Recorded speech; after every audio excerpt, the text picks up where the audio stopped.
1 Coríntios, capítulo 1, subtítulo, Prefácio e Cumprimentos. Paulo, chamado para ser apóstolo de Jesus Cristo pela vontade de Deus, e o irmão Sóstenes, à Igreja de Deus em Corinto, aos santificados em Cristo Jesus, chamados para serem santos, com todos os que em todo lugar invocam o nome de nosso Senhor Jesus Cristo, Senhor deles e nosso, graça e paz sejam convosco, da parte de Deus, nosso Pai, e do Senhor Jesus Cristo. Sempre dou graças a Deus por vós, pela graça de Deus que vos foi dada em Cristo Jesus, pois em tudo fostes enriquecidos nele, em toda palavra e em todo conhecimento, porque o testemunho de Cristo foi confirmado entre vós, de modo que não vos falta nenhum dom, enquanto aguardais a revelação de nosso Senhor Jesus Cristo. Ele também vos firmará até o fim, para serdes irrepreensíveis no dia de nosso Senhor Jesus Cristo. Fiel é Deus, por quem fostes chamado para a comunhão de seu Filho Jesus Cristo, nosso Senhor. Subtítulo: As divisões na Igreja de Corinto. Irmãos, rogo-vos em nome de nosso Senhor Jesus Cristo, que entreis em acordo quando discutirdes, e não haja divisões entre vós. Pelo contrário, sejais unidos no mesmo pensamento e no mesmo parecer. Pois, meus irmãos, fui informado a vosso respeito pelos da família de Cloé que há discórdias entre vós. O que quero dizer com isso é que um de vós afirma: eu sou de Paulo, outro, eu sou de Apolo, outro, eu sou de Cefas, outro ainda, eu sou de Cristo. Será que Cristo está dividido? Foi Paulo crucificado em vosso favor? Fostes batizados em nome de Paulo? Dou graças a Deus por não haver batizado nenhum de vós, com exceção de Crispo e Gaio, para que ninguém diga que fostes batizados em meu nome. É verdade que batizei também a família de Estéfanas. Além desses, não sei se batizei outra pessoa, porque Cristo não me enviou para batizar, mas para pregar o Evangelho, não por sabedoria de palavras, para não esvaziar o significado da cruz de Cristo, pois a palavra da cruz é insensatez para os que estão perecendo, mas para nós que estamos sendo salvos é o poder de Deus. Pois está escrito: destruirei a sabedoria dos sábios e anularei a inteligência dos inteligentes. Onde está o sábio? Onde está o instruído?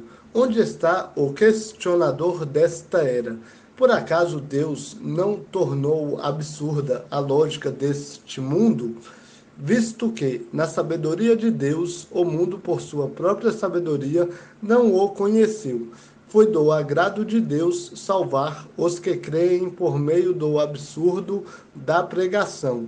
Pois, enquanto os judeus pedem sinais e os gregos buscam sabedoria, nós pregamos Cristo crucificado, que é motivo de escândalo para os judeus e absurdo para os gentios. Mas para os que foram chamados, tanto judeus como gregos, Cristo é poder de Deus e sabedoria de Deus, porque o absurdo de Deus é mais lógico que os homens, e a fraqueza de Deus é mais forte que os homens.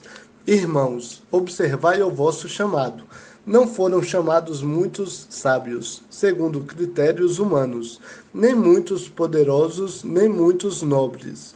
Pelo contrário, Deus escolheu as coisas absurdas do mundo para envergonhar os sábios, e escolheu as coisas fracas do mundo para envergonhar as fortes. Ele escolheu as coisas insignificantes do mundo, as desprezadas e as que são nada, para reduzir a nada as que são, para que nenhum mortal se glorie na presença de Deus. Mas vós sois dele, em Cristo Jesus, o qual, da parte de Deus, se tornou para nós sabedoria, justiça, santificação e redenção, a fim de que, como está escrito, quem se gloriar, glorie-se no Senhor. Capítulo 2, 1 Coríntios. Subtítulo: O caráter da pregação de Paulo em Corinto. Irmãos, quando fui até vós, anunciando-vos o mistério de Deus, não fui com linguagem pomposa nem de sabedoria, pois resolvi nada saber entre vós, a não ser Jesus Cristo, e este crucificado. Estive convosco em fraqueza, em temor e em grande tremor. Minha linguagem e pregação não consistiram em palavras persuasivas de sabedoria, mas em demonstração do poder do Espírito, para que a vossa fé não se apoiasse em sabedoria humana, mas no poder de Deus. Na verdade, falamos de sabedoria entre os que já são maduros. Não, porém, a sabedoria desta era, nem dos seus governantes, que estão sendo reduzidos a nada. Mas falamos do mistério da sabedoria de Deus, que esteve oculto, o qual Deus preordenou antes dos séculos para nossa glória. Nenhum dos governantes desta era compreendeu essa sabedoria, pois se a tivessem compreendido, não teriam crucificado o Senhor da glória. Mas, como está escrito, as coisas que olhos não viram, nem ouvidos ouviram, nem penetraram o coração humano, são as que Deus preparou para os que o amam. Deus, porém, revelou-as a nós pelo seu Espírito, pois o Espírito examina todas as coisas, até mesmo as profundezas de Deus. Pois quem conhece as coisas do homem, senão o Espírito do homem que está nele? Assim também ninguém conhece as coisas de Deus, a não ser o Espírito de Deus. Não temos recebido o Espírito do mundo, mas sim o Espírito que vem de Deus, a fim de compreendermos as coisas que nos foram dadas gratuitamente por Deus. Também falamos dessas coisas, não com palavras ensinadas pela sabedoria humana, mas com palavras ensinadas pelo Espírito Santo, comparando coisas espirituais com espirituais. O homem natural não aceita as coisas do Espírito de Deus, pois lhes são absurdas, e não pode entendê-las, pois se compreendem espiritualmente. Mas aquele que é espiritual compreende todas as coisas, ao passo que ele mesmo não é compreendido por ninguém. Pois quem jamais conheceu a mente do Senhor para que possa instruí-lo? Mas nós temos a mente de Cristo. Capítulo 3, 1 Coríntios. Subtítulo: O espírito mundano causa divisões na igreja. Irmãos, não vos pude falar como a pessoas espirituais, mas como a pessoas carnais, como a crianças em Cristo. O que vos dei para beber foi leite, e não alimento sólido, pois não podieis recebê-lo, nem mesmo agora podeis, porque ainda sois carnais, visto que há inveja e discórdias entre vós.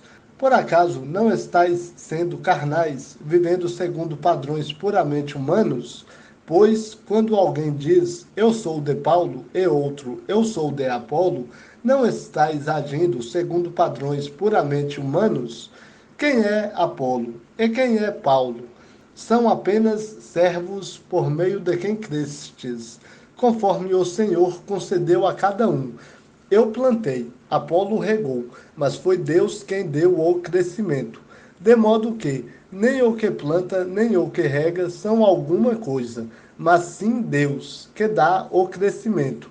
O que planta e o que rega trabalham com o mesmo propósito, e cada um receberá a sua recompensa segundo o seu trabalho. Porque somos cooperadores de Deus, e dele sois lavoura e edifício.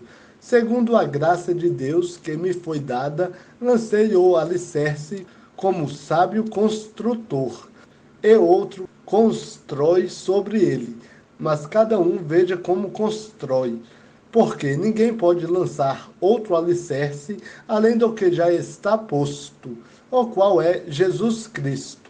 E se o que alguém constrói sobre esse alicerce é ouro, prata, pedra preciosa, madeira, feno ou palha, a obra de cada um se manifestará, pois aquele dia a demonstrará, porque será revelada pelo fogo, e o fogo testará a obra de cada um. Se a obra que alguém construiu permanecer, este receberá recompensa. Se a obra de alguém se queimar, este sofrerá prejuízo, mas será salvo, como alguém que passa pelo fogo. Não sabeis que sois santuário de Deus e que o seu Espírito habita em vós? Se alguém destruir o santuário de Deus, este o destruirá, pois o santuário de Deus, que sois vós, é sagrado. Ninguém se engane. Se alguém dentre vós se considera sábio nesta era, torne-se tolo para vir a ser sábio. Porque a sabedoria deste mundo é uma tolice diante de Deus. Pois está escrito: ele apanha os sábios na sua própria astúcia. E ainda, o Senhor conhece os pensamentos dos sábios, que são fúteis. Portanto, ninguém se glorie nos homens, porque todas as coisas são vossas. Seja Paulo, seja Apolo, seja Cefas, seja o mundo, a vida, a morte, as coisas presentes, as futuras, todas as coisas são vossas. E vós sois de Cristo, e Cristo de Deus. Capítulo 4, 1 Coríntios. Subtítulo: Os ministros encarregados dos mistérios de Deus. Assim, os homens devem nos considerar servos de Cristo encarregados dos mistérios de Deus. Além disso, o que se requer de pessoas assim encarregadas é que sejam encontradas fiéis.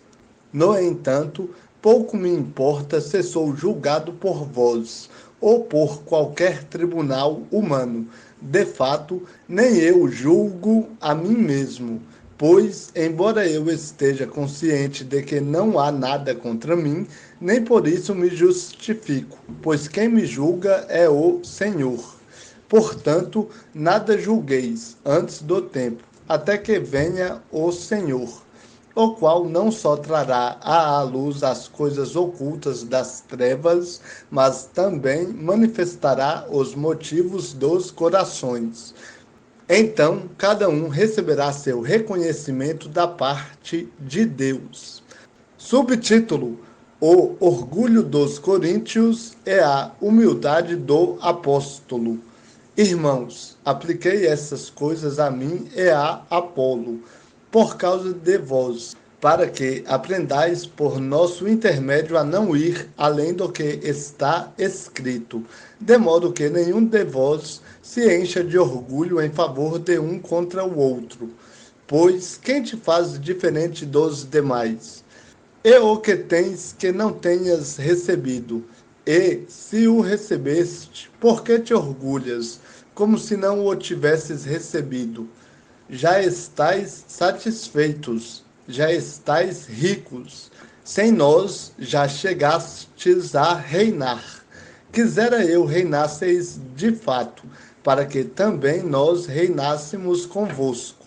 Porque me parece que Deus colocou a nós, os apóstolos, como últimos, como condenados à morte, pois nos tornamos um espetáculo para o mundo, tanto para anjos como para homens. Somos um absurdo por causa de Cristo, mas vós, sábios em Cristo. Somos fracos, mas vós, fortes. Sois estimados, mas nós, desprezados. Até o presente passamos fome e sede. Vestimos-nos de trapos e somos esbofeteados, e não temos pousada certa. Cansamo-nos, trabalhando com as próprias mãos. Quando somos ofendidos, bendizemos. Quando perseguimos, suportamos. Quando difamamos, respondemos amigavelmente. Até o momento, somos o lixo do mundo e a escória de todos. Não escrevo essas coisas para vos envergonhar, mas para vos advertir, como a meus filhos amados. Porque ainda que tenhais 10.000 instrutores em Cristo, não teríeis, contudo, muitos pais. Pois pelo Evangelho eu mesmo vos gerei em Cristo Jesus. Portanto, rogo-vos que sejais meus imitadores. Por isso mesmo vos enviei Timóteo, meu filho amado e fiel no Senhor. Ele vos fará lembrar do meu modo de vida em Cristo, como por toda parte eu ensino em cada igreja. Mas alguns andam cheios de arrogância, como se eu não fosse mais visitar-vos. Em breve, porém, irei visitar-vos, se o Senhor quiser. E então descobrirei não só o que falam os que andam cheios de arrogância, mas também o poder que possuem. Porque o reino de Deus não consiste em palavras, mas em poder. O que desejais? Devo ir visitar-vos com disciplina ou com amor e gentileza?